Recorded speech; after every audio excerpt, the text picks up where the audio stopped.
찬양하여라 전능왕 창조의 주께 내 구원하주 찬양 평강과 구원의 주님 성도들아 주 앞에 이제 나와 즐겁게 찬양하여라 다 찬양하여라 놀라운 만유의 주께 포근한 날개 밑 늘 품어주시는 주님 성도들아 주님의 뜻 안에서 내 소원 다 이루리라 다 찬양하여라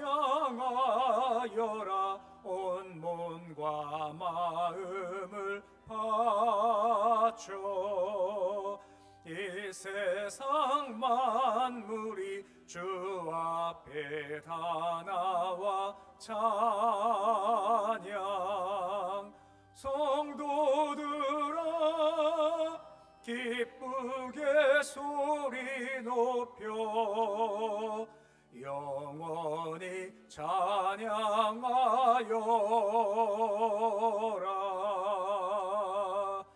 아멘.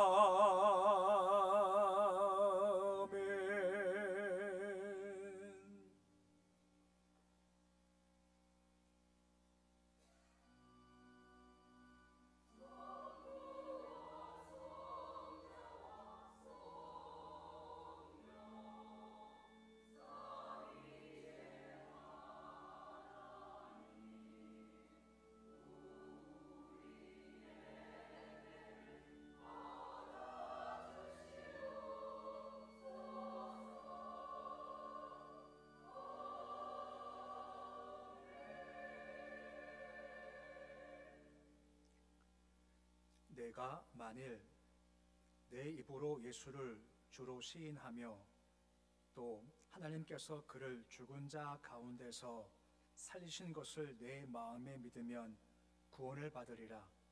사람이 마음으로 믿어 의에 이르고 입으로 신하여 구원에 이르느니라. 아멘. 우리 삶의 생사화복을 주관하시는 아버지 하나님, 전 한 주간 동안도 우리 삶에 필요한 하늘 은혜로 채워주심을 참 감사를 드립니다.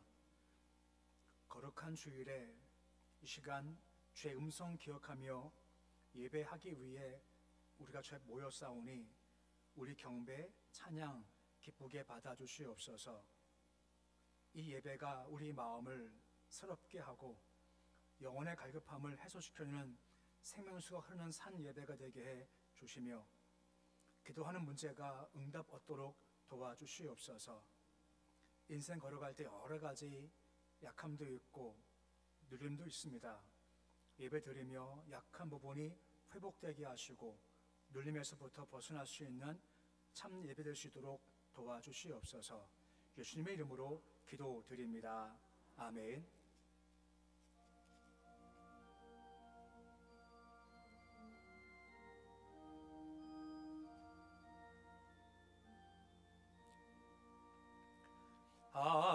하나님의 크신 사랑 하늘에서 내리사 우리 맘에 항상 계셔 온전하게 하소서. 우리 주는 자비하사 사랑 무한하시니 두려워서 떠는 자를 구원하여 주소서. 걱정 근심 많은 자를 성령 감화하시고 복과 은혜 사랑받아 평안하게 하소서. 전과 끝이 되신 주님 항상 인도하셔서 마귀 유혹 받는 것을 속히 끊게 하소서.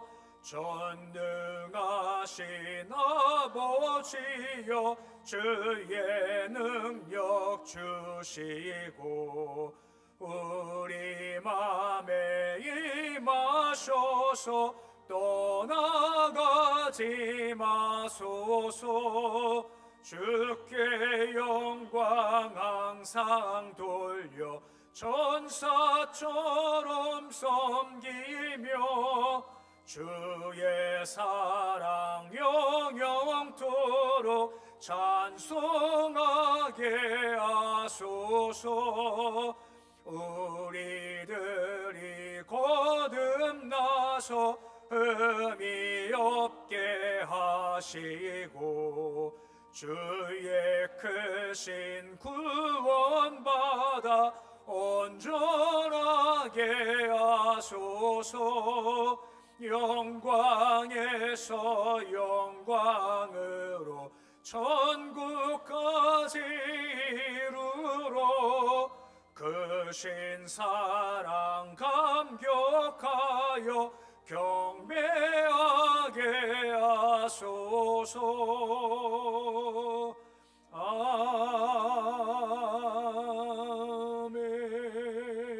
아멘.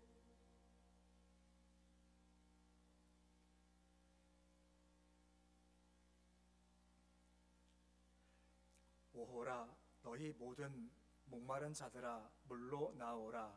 돈 없는 자도 오라.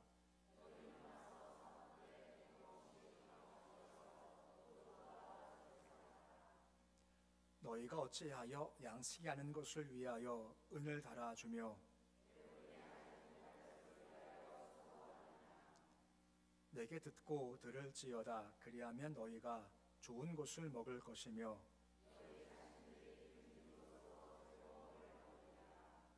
너희는 귀를 기울이고 내게로 나와 들으라. 내가 너희를 위하여 영원한 언약을 맺으리니 너희는 여호와를 만날 만한 때에 찾으라. 악인은 그의 길을, 불의한 자는 그의 생각을 버리고 여호와께로 돌아오라. 함께 하시겠습니다.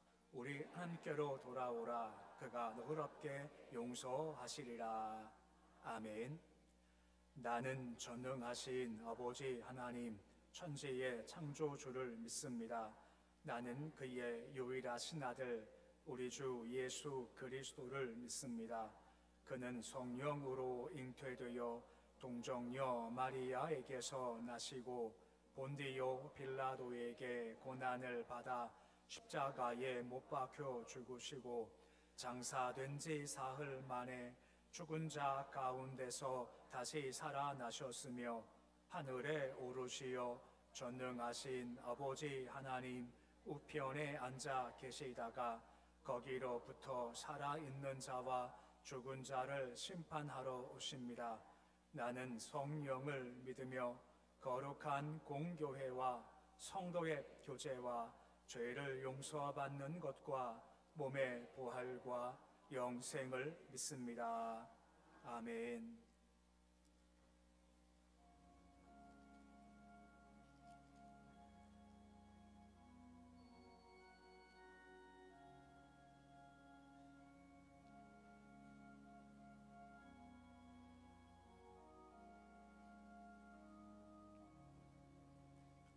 주 예수보다도 귀한 곳은 없네.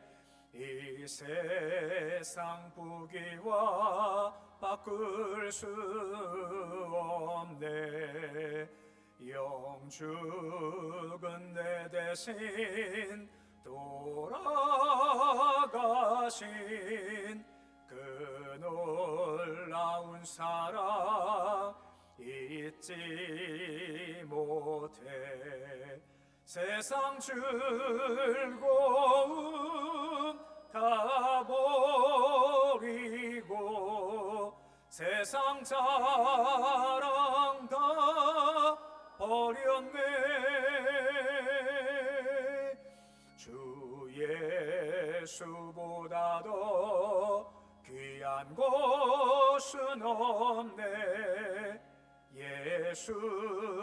예수밖에는 없네. 주 예수보다도 귀한 곳은 없네. 이 세상 명예와 바꿀 수 없네. 이전에 즐기던 세상 일도 주 사랑하는 마음 뺏지 못해. 세상 즐거움 다 버리고 세상 자랑 다 버렸네. 주 예수보다도 귀한 곳은 없네. 예수밖에는 없네. 주 예수보다도 귀한 곳은 없네. 이 세상 행복과 바꿀 수 없네. 유혹과 핍박이 몰려와도 주 섬기는 내 맘 변치 않아. 세상 즐거움 다 버리고 세상 자랑가 버렸네. 주 예수보다도 귀한 곳은 없네. 예수밖에는.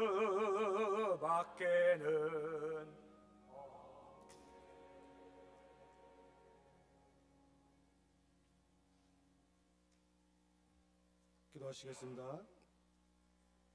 주 예수를 믿어라. 그리하면 너와 내 집이 구원을 얻으리라.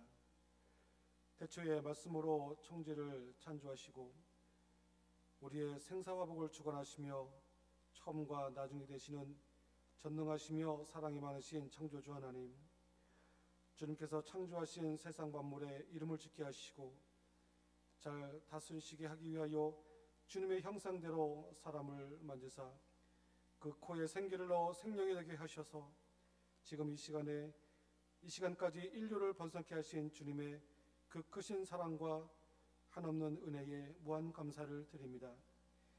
지난 한 주간의 무겁고 지친 마음을 다 내려놓고 전능하시며 우리의 앞길을 예비하시는 주님께 나아와 거룩한 산제사를 드리게 하심을 감사드립니다. 세상에서의 우리의 삶은 주님이 가르쳐 주신 대로 거룩한 삶을 살지 못하였습니다.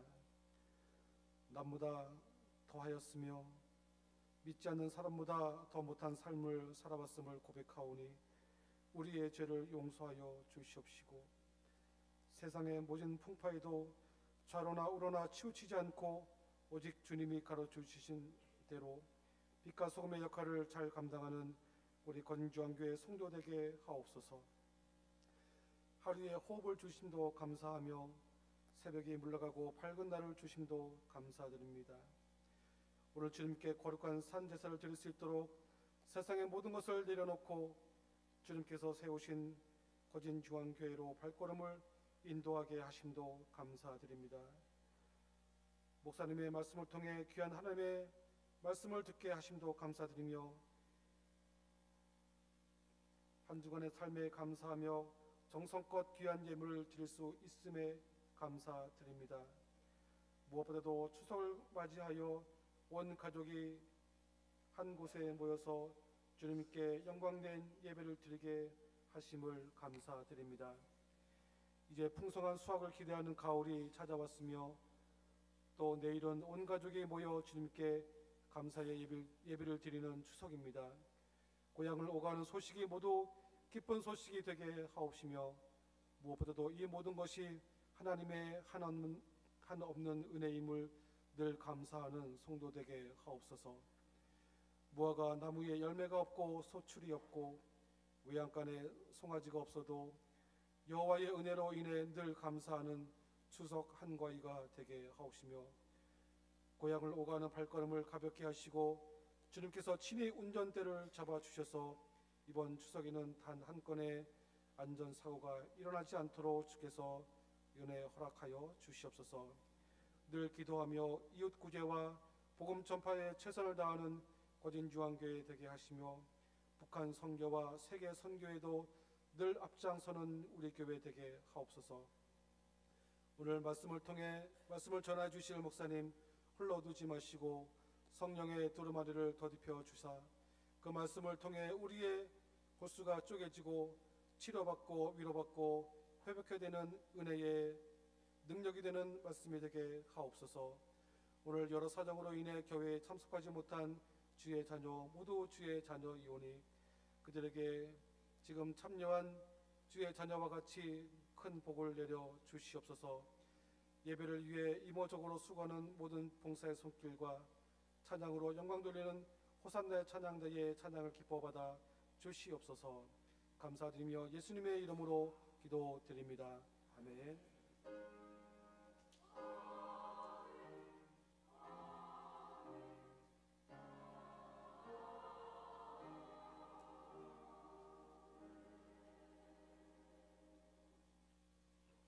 이 시간 주시는 말씀은 요한복음 6장 5절에서 15절까지의 말씀입니다. 요한복음 6장 5절에서 15절까지의 말씀입니다. 말씀 봉독하겠습니다.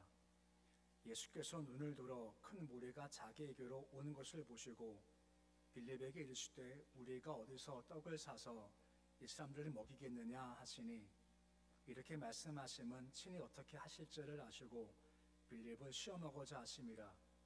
빌립이 대답하되 각 사람으로 조금씩 받게 할지라도 200데나리온의 떡이 부족하리이다.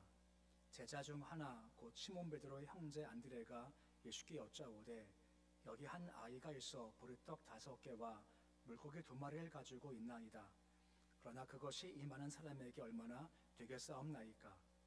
예수께서 이르시되 이 사람들로 앉게 하라 하시니 그곳에 잔디가 많은지라 사람들이 앉으니 수가 5,000명쯤 되더라. 예수께서 떡을 가져 축사하신 후에 앉아있는 자들에게 나눠주시고 물고기도 그렇게 그들의 원대로 주시니라.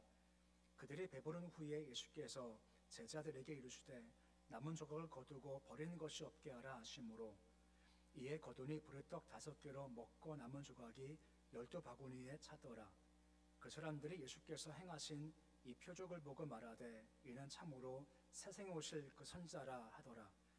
그러므로 예수께서 그들이 와서 자기를 억지로 붙들어 임금으로 삼으려는 줄 아시고 다시 혼자 산으로 떠나가시니라. 아멘. 찬양대에 찬양이 있겠습니다.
아멘.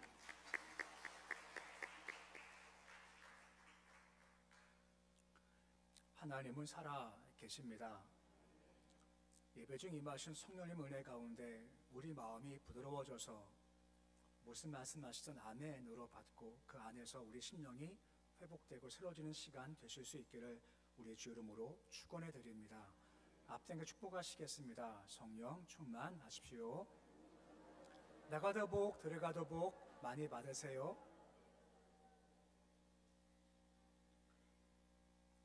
성경의 말씀은 아니지만 우리 인생이 뭔지를 설명할 때 참 그렇다 하는 그런 소위 명언들이 좀 있지요. 그중 한 가지가 이겁니다.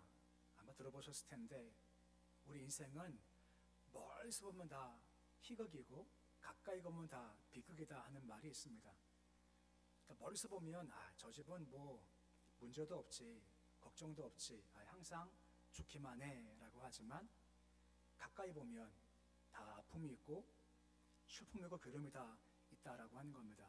이게 우리의 인생살이라고 하는 거죠. 그러니까 모두 공통적으로 문제가 있고 아픔이 있다는 겁니다.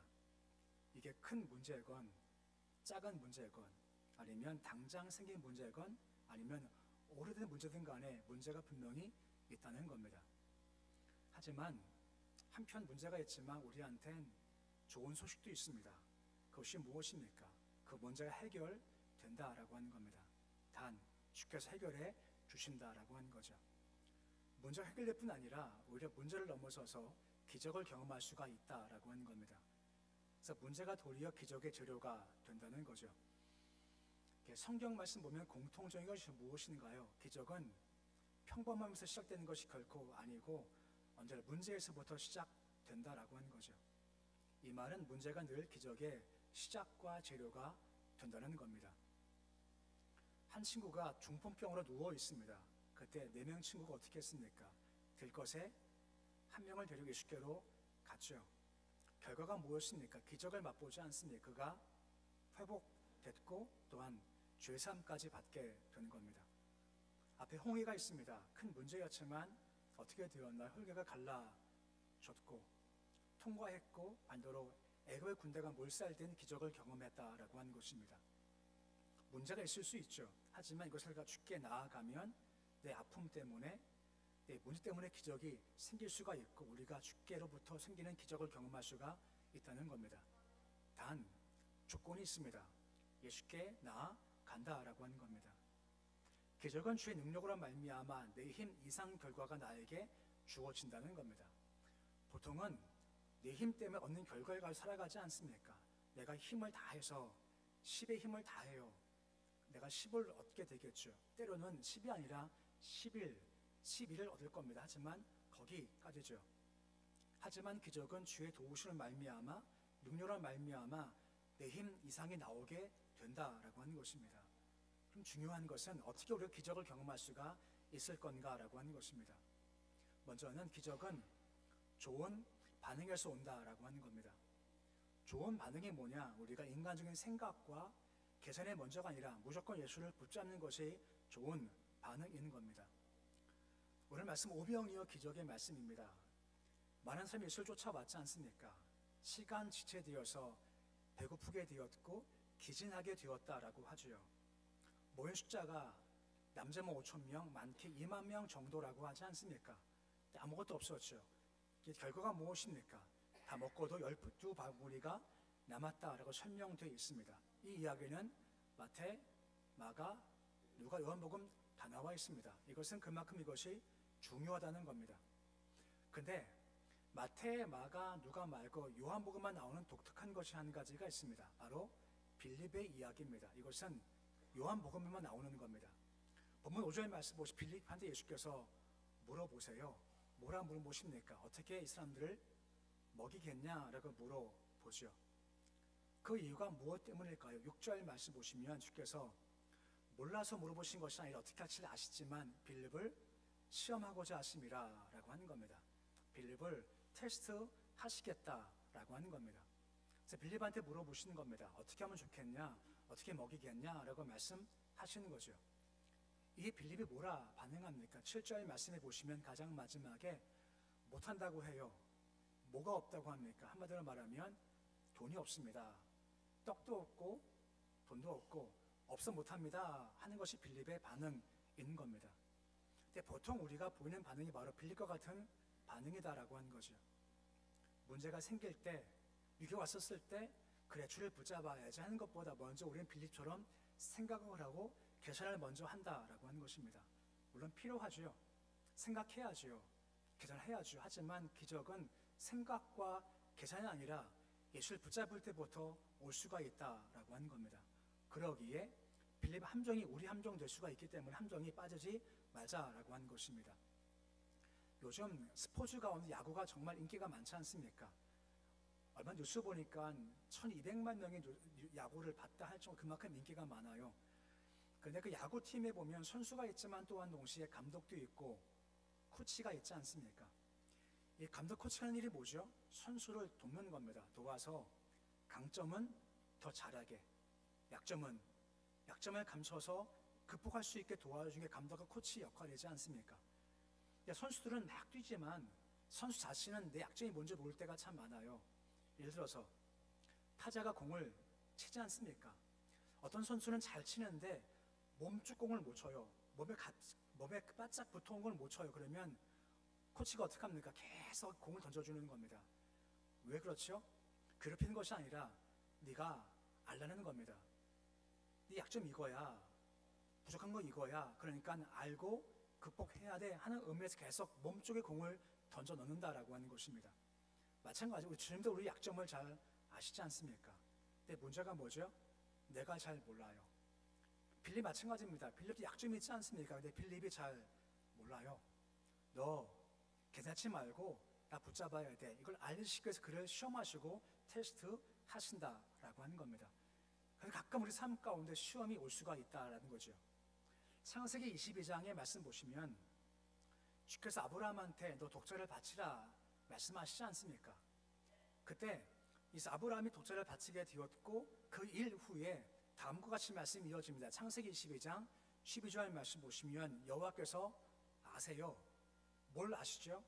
아브라함이 나를 경외하는구나 그것을 알게 되셨다라고 하는 것입니다. 생각 한번 해보십시오. 하나님 모르셨을까요? 하나님의 아브라함이 나를 경외해 이것을 모르셨을까요? 아셨죠? 단 누가 모를까요? 아브라함이 모르는 겁니다. 아브라함 자신은 내가 얼마나 주를 경외하는지 잘 모른다는 것이고 이걸 통보했을 때 아브라함이 알아요. 아, 내 믿음이 이 정도였구나. 내가 주를 바라보면 이 정도였구나 라고 스스로 알게 되었다라고 하는 것입니다. 우리 마찬가지입니다. 우리도 믿음이 있다라고 하지만 잘 몰라요. 우리 믿음이 얼만큼 있는 건가? 우리는 계절합니까? 예수를 붙잡습니까? 잘 몰라요. 근데 언제 알까요? 시험 당할 때 알게 되는 겁니다. 집이 있지 않습니까? 그 집이 반석 위에 지은 집인지 모래의 집인지 언제 알게 됩니까?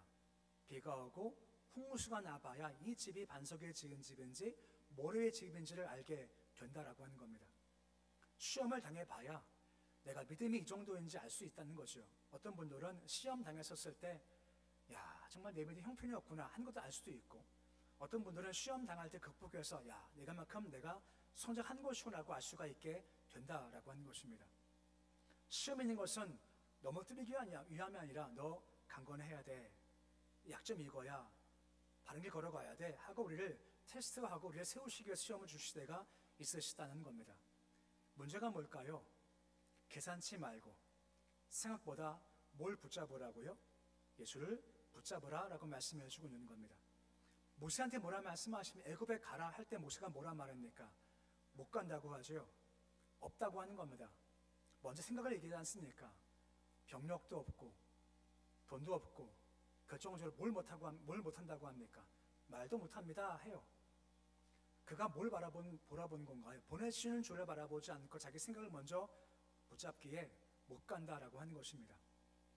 이스라엘 백성들이 가나안 땅 점령할 때 가장 큰 위기 중 하나가 바로 헤브론 땅 점령이었습니다. 헤브론 점령할 때 너무 산 꼭대기에 있고 산지가 너무나 험하고 성이 너무나 든든하고 무엇보다 아낙 자손이 지키고 있으니 우리가 못한다라고 할 때 갈렙만큼은 아니야 하고 그를 향해서 나가게 되지 않습니까? 그 이유가 무엇 때문입니까? 딴 사람들은 먼저 자기 생각을 얘기를 해요. 아낙 자손은 거인족이고 성은 강력하고 우리는 못해. 사실 갈렙은 뭘 바라봤습니까? 이 땅을 밟아라. 내가 땅을 줘. 말씀하신 주를 먼저 붙잡으니 아니야 우리 할 수 있어 라고 올라가게 되었다는 겁니다. 갈렙은 85세였습니다. 힘도 부족했죠. 하지만 이것 바라보지 않고 주를 바라보게 되었다는 겁니다. 그때 주께서 그를 통한 역사가 이루어지게 되었다는 겁니다.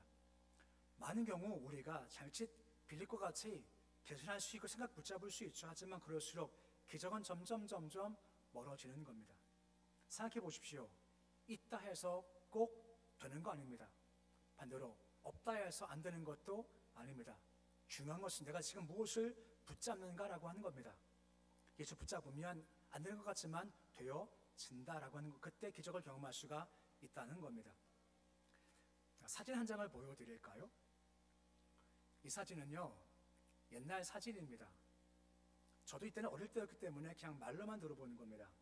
1974년 8월 13일부터 15일까지 있었던 엑스폴로 74입니다.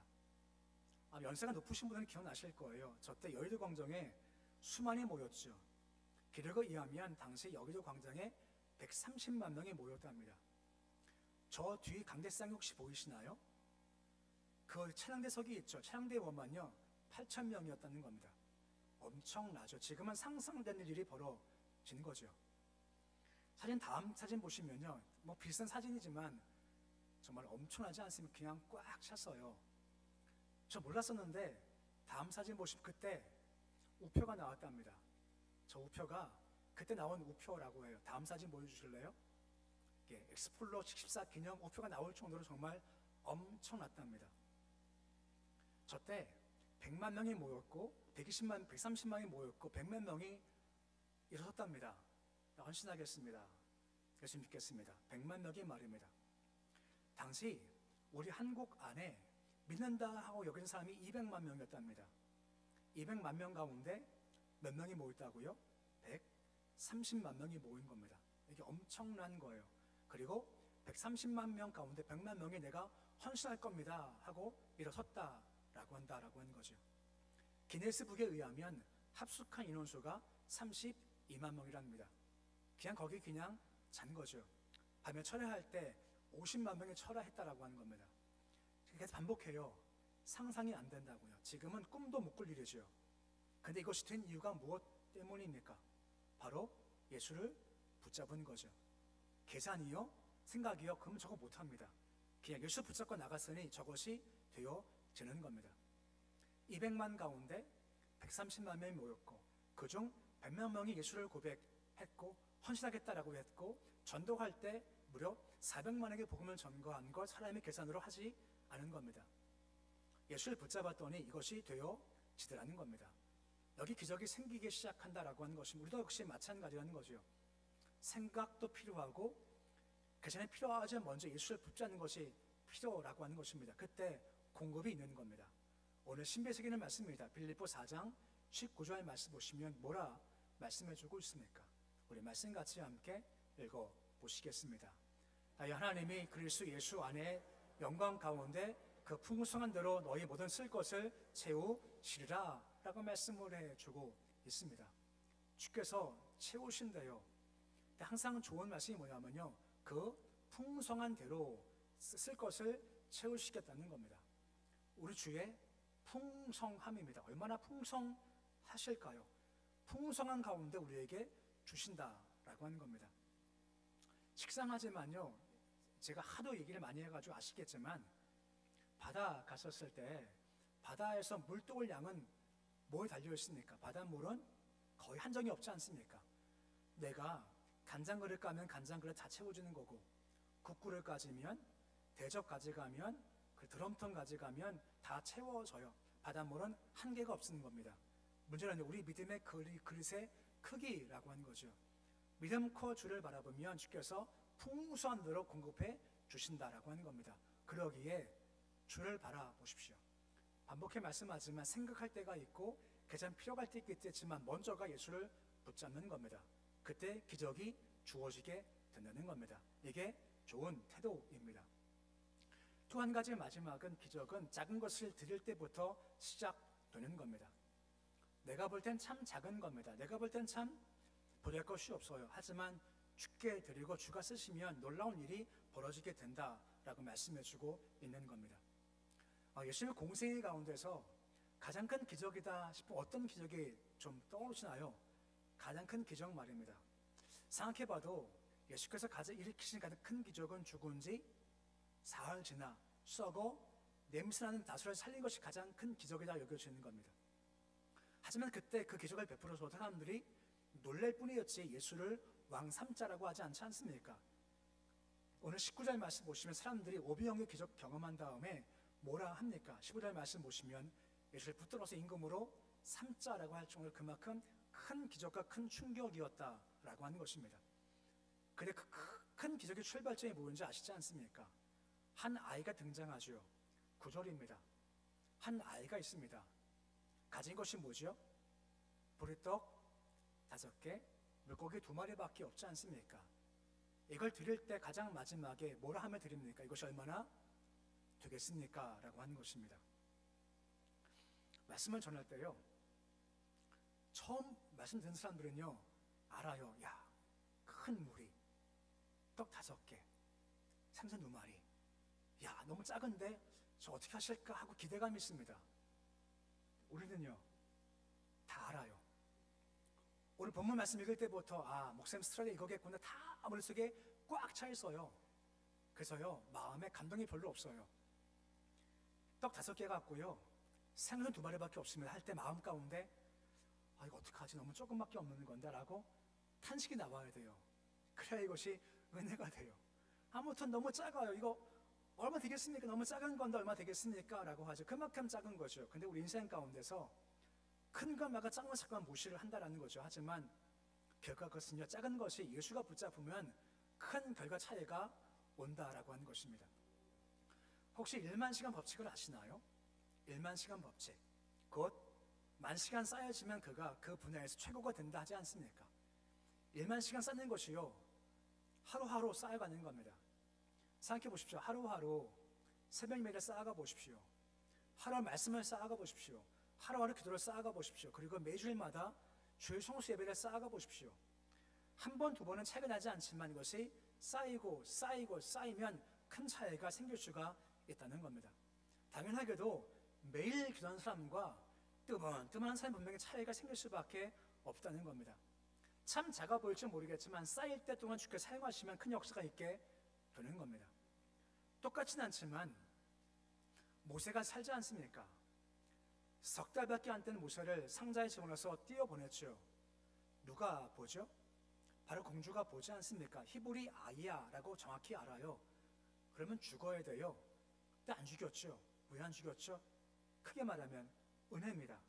하지만 출애굽 2장 6절 말씀 보시면 이 단어가 눈에 들어오는 겁니다. 모세가 어떻게 했습니까? 울어요. 그 작은 아이가 울어요. 이 울음이 힘이 있습니까? 힘이 없습니까? 울음은 힘이 없다는 겁니다. 난 못합니다. 나는 부족합니다. 할 만큼 참 작은 겁니다. 근데 말씀 묵상하면서 그 드는 마음이, 저 눈물이 바로의 공주의 마음을 움직였구나 하는 마음이 드는 것. 물론 은혜라고 할 수 있겠습니다만 눈물 보았었을 때 너무너무 작은 거지만 그 공주의 마음이 흔들렸고, 그래 내가 저 살려야겠다는 마음을 갖게 됐다라고 하는 것이죠. 작은 거지만 주가 쓰시면 놀랍게 역사해 주신다라고 하는 겁니다. 반복하지만 이 아이가 드리는 것이 참 작아서요. 떡 5개, 생선 2마리. 참 작았지만 주께서 그것을 사용하시지 않습니까? 11절 말씀 보시고 주께서 어떻게 행하십니까? 우리 11절인데 우리 말씀 같이 함께 읽어보시겠습니다. 예수께서 떡을 가져 축사하신 후에 앉아있는 자들에게 나눠주시고 물고기도 그렇게 그들의 원대로 주시니라 라고 말씀을 해주고 있습니다. 축사하신 것은 감사하시는 거죠. 감사하시고 이것을 나누어 주라 한 겁니다. 제자들은요 나눠 준 것밖에 없습니다. 제자들은요 사람들을 안처하면 아친 것밖에 없었다라고 하는 거죠. 지금 말씀에 안드레가 작게 순종했죠. 아이가 작은 것을 주께 드리는 순종이 있었습니다. 제자들도 안처하면 안쳤고 나눠주면 나눠준 것밖에 없습니다. 이것은 작은 거예요. 하지만 큰 일은 누가 하신다는 겁니까? 작은 것을 드릴 때, 작게 순종할 때 이것은 아무 의미 없지만 주께서 이것을 통해서 큰 역사를 이루어가 주신다라고 하는 것입니다. 큰 능력은 주님께 있죠. 그 주를 바라보자라고 하는 겁니다. 안드레는요 작은 아이를 데리고 온 것밖에 없습니다. 제자들은요 나눠준 것밖에 없다라고 하는 것이죠. 하지만 그것이 큰 역사를 가져오게 되었다는 겁니다. 나사로 부활 얘기했었지 않습니까? 부활시키기 전 주께서 뭐라 말씀하십니까? 돌문을 옮겨 놓으라라고 하죠. 이것은 부활과 별로 관계가 없는 거지만 작게 순종할 때 역사가 이루어진다라고 하는 겁니다. 작은 순종은 내가 드리면 큰 힘은 주께 있게 큰 역사가 이루어지게 된다라고 하는 것입니다. 저는 강아지는 안 키우기 잘 모르지만 이런 글을 본 기억이 있습니다. 개는 개같이 키우랍니다.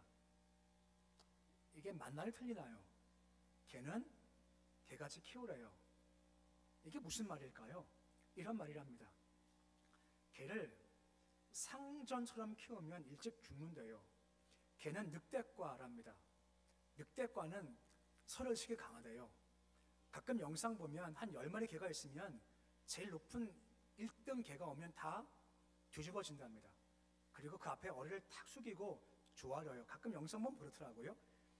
근데 집안 식구들이 개를 볼 때 개를 막 대우해주는 겁니다. 개를 막 상전 대우해주면 개가 착각한대요. 어떻게 해요? 내가 서열 1이라고요. 그 문제랍니다. 왠지 아세요? 걔가 고민한대요. 내가 어떻게 저 남편을 먹이고 부인을 챙겨 먹이고 저 새끼를 내가 먹여 살릴까 한대요. 우리는 우습지만 걔는 그게 본성이랍니다. 그때부터 걔가 스트레스를 해요. 일찍 죽는데요. 걔는요, 개처럼 키우래요. 좀 제가 과장되게 말하면 가끔 가다가 한 대 때리래요.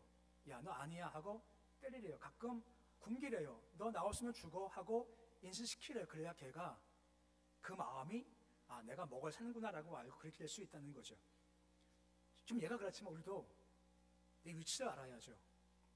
좀 과장되게 말하면 생각은 주께서 하시는 겁니다. 계산도 주께서 하시는 겁니다. 우리는 그냥 순종하는 겁니다. 말씀하시면 그냥 따라가는 거예요. 주님께서 그 일을 돌보아 주신다라고 말씀해주고 있는 겁니다. 우린 다 문제가 있습니다. 한계가 있습니다. 예배 드리시면서 추석 명절이지만 고향도 왔지만 또 식구도 오지만 그 마음 한켠에 있는 그런 걱정도 근심도 있지 않습니까? 우리는 그럴 수밖에 없어요. 근데 그런 분한테 복음이 있습니다. 복음이 기쁜 소식이지 않습니까? 예수께서 함께 하시고 해결해 주신다는 겁니다. 단 반응이 중요하죠. 반응이 무엇입니까? 계산보다 생각보다 예수를 붙잡고 나아가라는 겁니다. 거기에 통로가 있다는 겁니다. 또 한 가지가 뭐죠? 작은 것을 드릴 줄 알고 말씀하시면 작지만 순종을 드리라는 겁니다.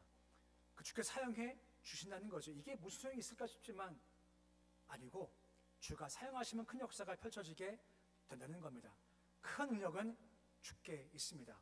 그분께 맡겨 드리시고 생각보다 주를 붙잡고 작은 것을 드림으로 말미암아 우리 삶 가운데 오늘 말씀과 같이 작지만 놀라운 기적들이 부족하지만 먹고 남으면 그런 큰 역사가 있으시기를 우리 주 이름으로 축원해 드립니다.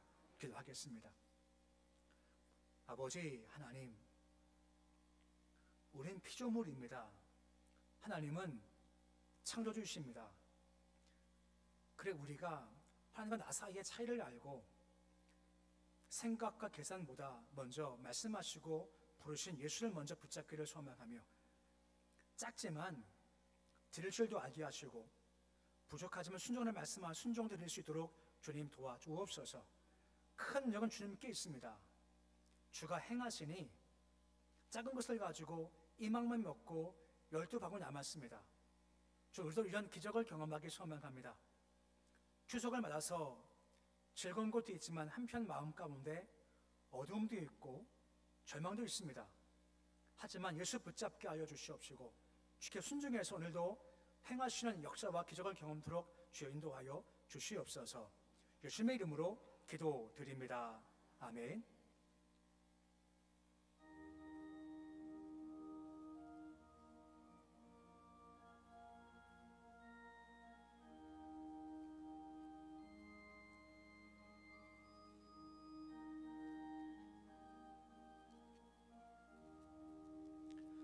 주 믿는 사람 일어나 다 힘을 아파요. 이 세상 모든 마귀를 다쳐서 멸하세. 저 앞에 오는 적군을 다 싸워 이겨라. 주 예수 믿는 힘으로 온 세상이 기네. 믿음이 기네. 믿음이 기네. 주 예수를 믿음이 온 세상이 기네. 온 인류 마귀 괴율로 큰 죄에 빠지니 진리로 띠를 띠고서 늘 기도드리세.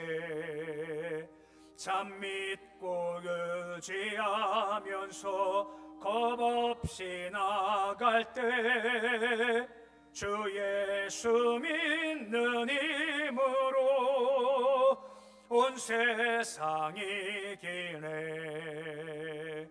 믿음이 이기네. 믿음이 이기네. 주 예수를 믿음이 온 세상이 이기네. 끝까지 이긴 자에게 흰 옷을 입히고 또 영생 복을 주시니 참 기쁜 일일세. 이 어두운 세상 지나서 저 천성 가도록 주 예수 믿는 힘으로 온 세상이 이기네. 믿음이 이기네. 믿음이 이기네. 주 예수를 믿음이 온 세상이 이기네. 이 시간 성찬 예식을 거행하겠습니다.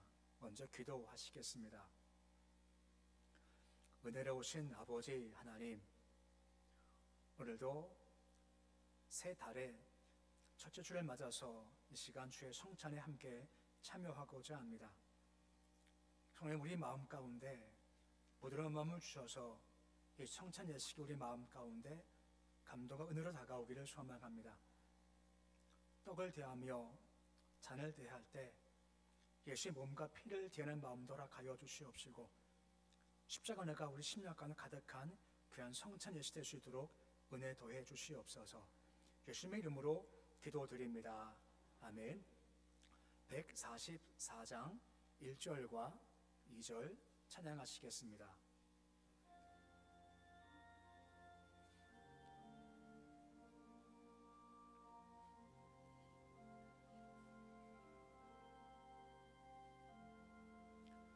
예수 나를 위하여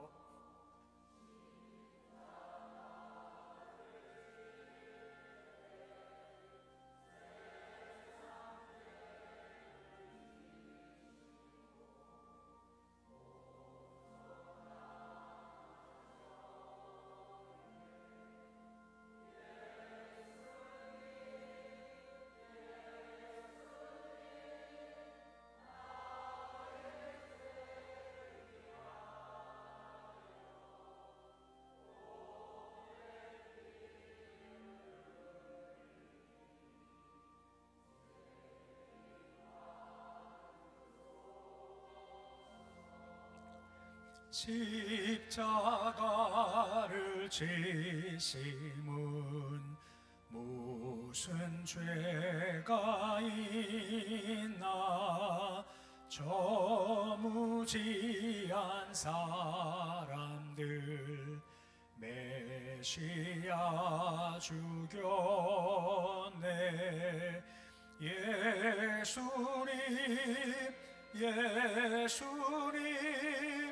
나의 죄 위하여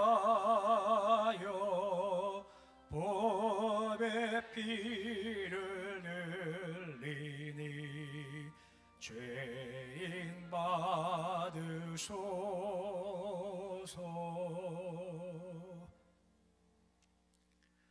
함께 볼 말씀은 마가복음 7장 20절에서 23절까지 말씀입니다.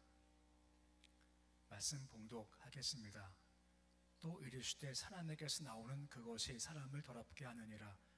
속에서 곧 사람의 마음에서 나오는 것은 악한 생각 곧 음란과 도둑질과 살인과 가문과 탐욕과 악독과 속임과 음탕과 질투와 비방과 교만과 우매함이니 이 모든 악한 것이 다 속에서 나와서 사람을 더럽게 하느니라.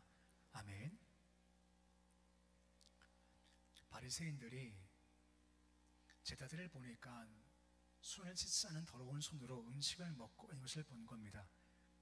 그때 고발하죠. 바리새인들은 항상 음식 먹을 때 부정한 것 만들었을까 봐 항상 손을 씻고 음식을 먹은 것이 그들의 관습이었던 겁니다. 그래서 왜 제자들은 손을 씻고 않고 먹냐, 왜 부정한 손을 먹고 있냐라고 고발할 때 오늘 말씀이 이어지고 있는 겁니다.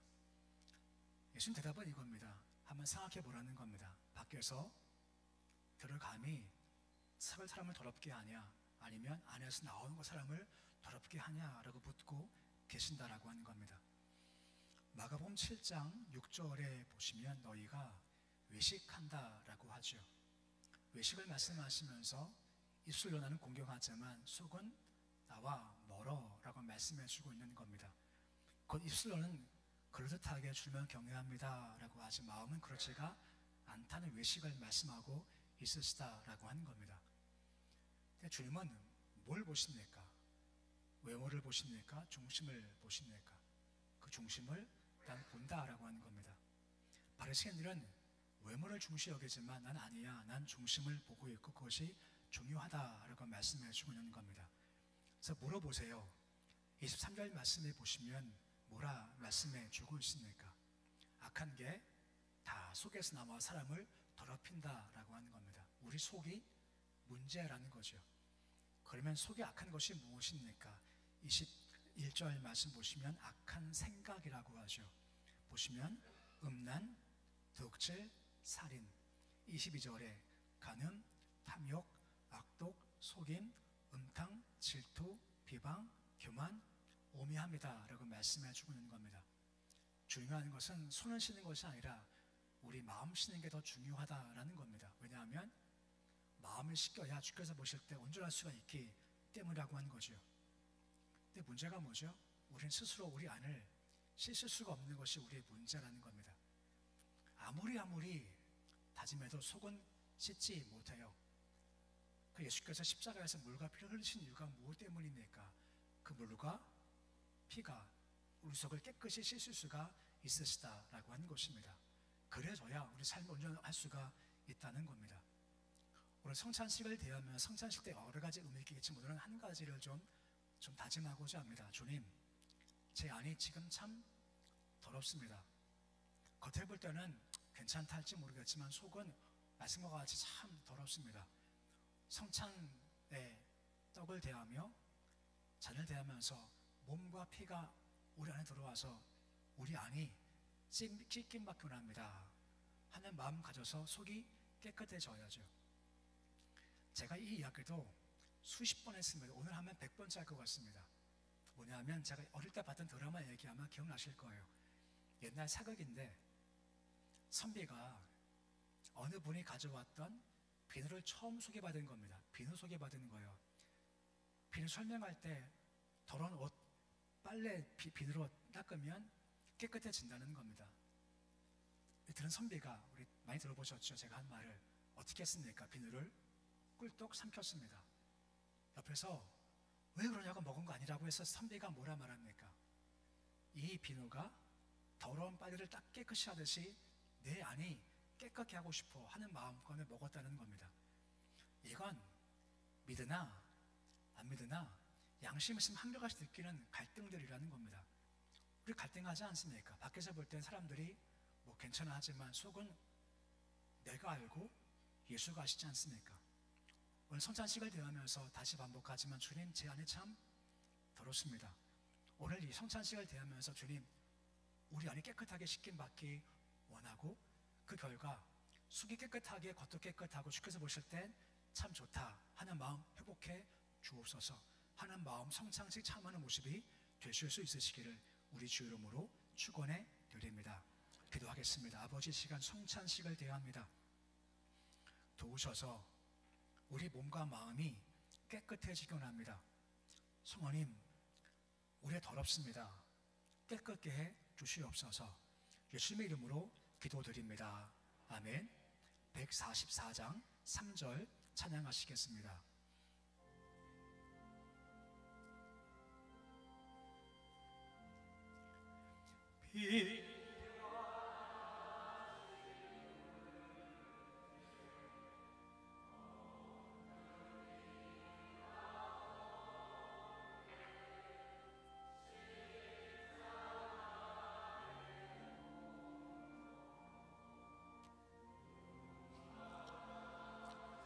되네 예수님 예수님 나의 죄 위하여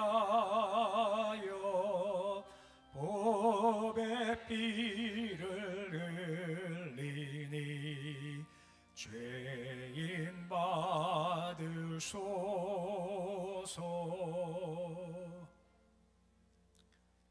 떡을 나누겠습니다.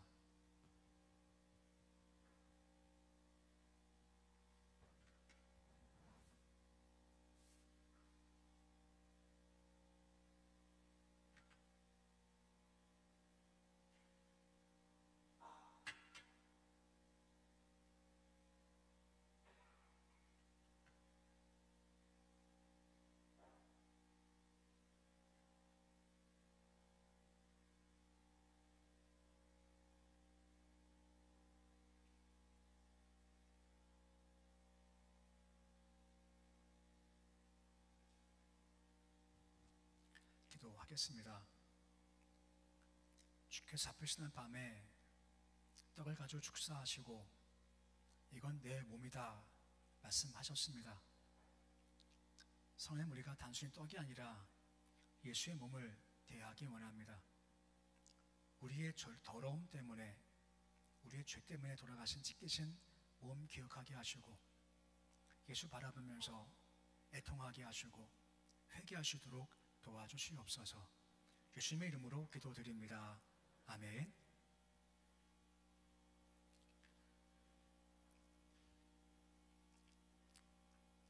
성찬 예식은 세례교인 이상 되신 분부터 참여할 수 있으십니다.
이어서 잔을 나누겠습니다.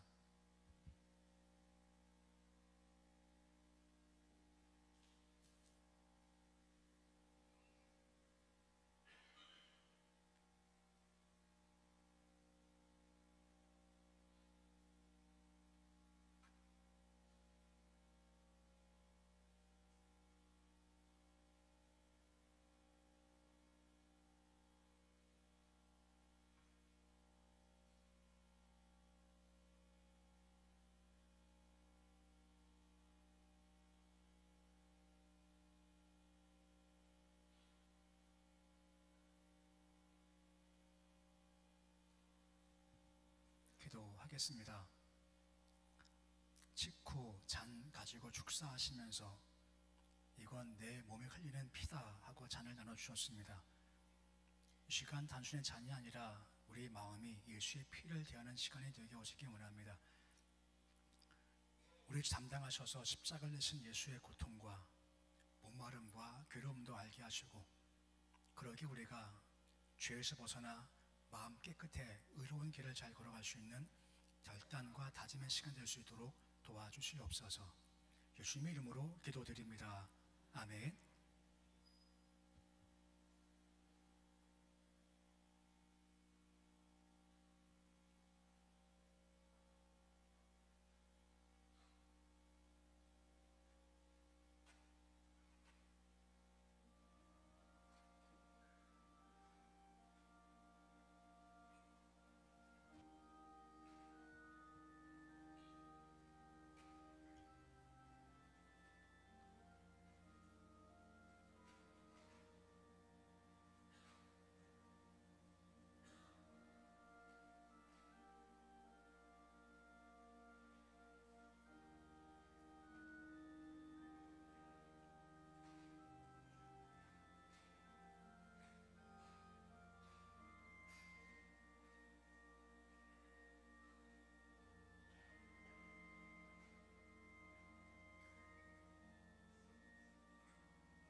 기도하겠습니다.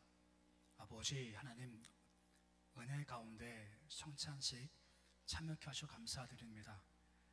성찬식 대한 이 떡과 이 잔이 우리 심령 속에 들어와 우리 안을 깨끗하게 해주시고 더러움에 치우쳐가지 않게 하시고 예수와 함께 의로운 길 십자가 길을 잘 걸어가도록 도와주시옵소서. 예수님의 이름으로 기도드립니다. 아멘. 144장 4절 찬양하겠습니다.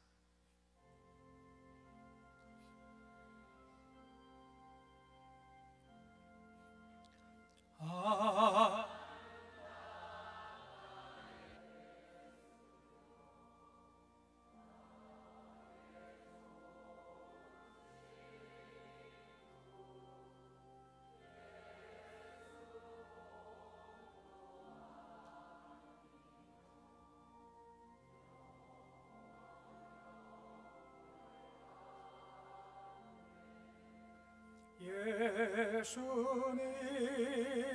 예수님, 나의 죄 위하여 법의 피를 흘리니 죄인 받으소서. 아멘.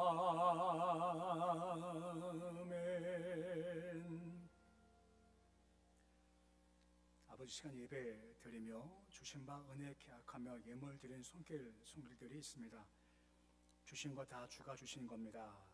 믿음을 11주 예물 드리오니 받아주시고 늘 받은 바 은혜가 내게 족합니다 하는 감사 마음으로 살게 해주시옵시고, 무엇보다 예수 믿고 믿음으로 구원받고 저 천국 바라보는 삶이 살아갈 때 늘 감격 감사있도록 도와주시옵소서.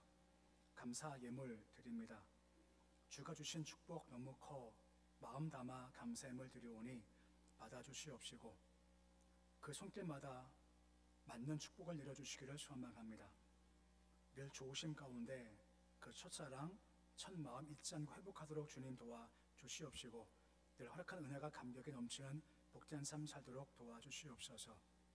선교, 복지, 사랑, 장학, 건축, 주일 헌금, 구역 헌금 드립니다. 손길의 복을 도와셔서 드린 손길 물질 복을 도와셔서 심겨져 30, 60, 100배 얻도록 주님 도와주시옵시고 늘 주 마음 가운데 주를 향한 신실한 마음 변치 않도록 도와주시옵소서. 강단꽃 손길 기억하셔서 성령 충만케 하시옵시고 뜨겁게 주를 바라보게 하시고 삶의 문제 때마다 기도 말씀으로 승리하도록 도와주시옵소서. 예수님의 이름으로 기도드립니다. 아멘.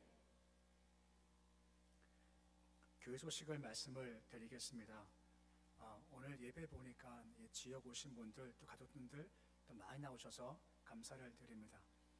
항상 오실 때마다 이렇게 오셔서 함께 예배 드리시고 함께 나누시면 감사드리겠습니다. 오늘 추석 전날이라 피택자 모임은 없습니다.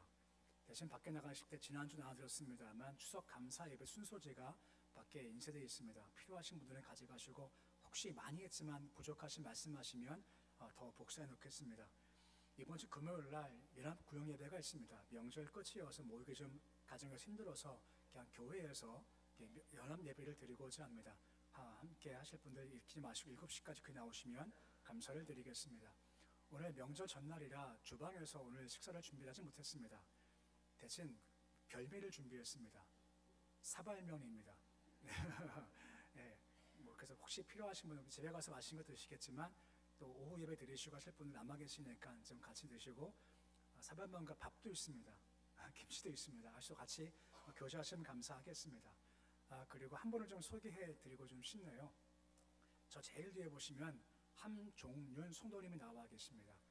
네, 저 뒤에 계시는데 네, 오셔서 그냥 뭐 세가족 공항 하니까 아니겠지만 그래도 좀 박수해서 네, 좀 환영하고 싶어서 그렇습니다. 예, 감사드립니다. 한번 오신 말걸음 다음 주 그다음 주 계속 나오시면 감사드리겠습니다. 같이 나오시 교제하시면 감사드리겠습니다. 함께 일어서서 교제하시겠습니다. 사랑합니다. 축복합니다.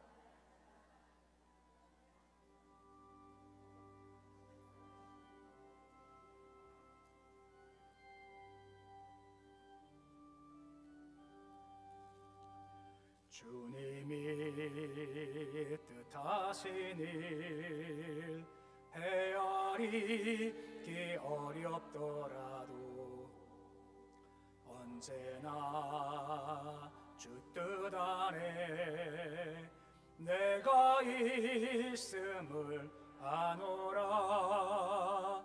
사랑과 말씀들이 나를 더욱 새롭게 하니 때로는 넘어져도 죄의 승리를 믿노라.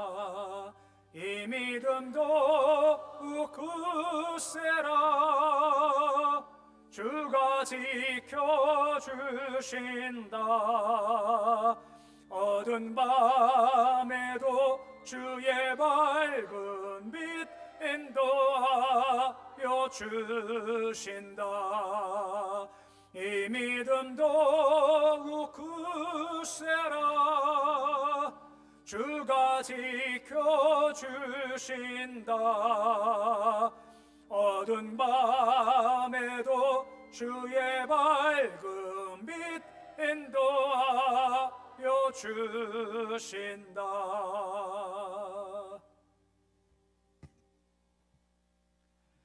이제는 우리 주 예수 그리스도의 은혜와 하나님의 사랑과 성령의 교통하심이 문제 많고 어려움 많지만 그때그때마다 생각과 계산은 잠시 멈추고 주께 나아가 예수 붙잡고 작은 것 드리고 작은 순종함으로 말미암아 그 이상 허락하시는 풍성한 점 공급하시는 주의 손길로 삶 가운데 해결도 맛보고 회복도 맛보고 기적 맛보기 소망하는 주의 모든 백성을 머리 위에 가정, 자녀, 일터, 기업 위에 고성군 한국 땅 북한 땅 열방 위에 너희들 함께하기를 간절히 축원하옵나이다. 아멘.